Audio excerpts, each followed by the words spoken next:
چې ستا په مخ کې زنا کړې ده او شراب اسکلي دي، ستا په مخ کې، او هغه په مصلی ولاړ دی او مخ کې جمع ورکوي او تا ورپسې نیت ونه تړلو، نو تارک الجماعت شیطان اخرس، د جمع ترکونکی ګونګی شیطان دی، هغه پسې به نیت تړي، ځان نه به ښه ګڼې.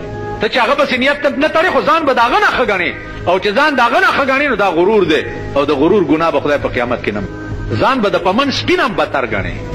خله به کار کړي. پاکستان چې نن تباه دی، هر سړی ځان ته وایي چې زه سیر یم، نو ملک ټول لګیا دی غر کېږي او تباه کېږي لګیا دی، چې ټاکئ هېڅوک هم ځان ته نه، هر سړی وایي زه سیر یم. نو عزیزانو خدای ته رجوع شئ او احکامات د دین زده کوئ. جوماتونو کې هم که علما یي څه فایدې ترې والئ.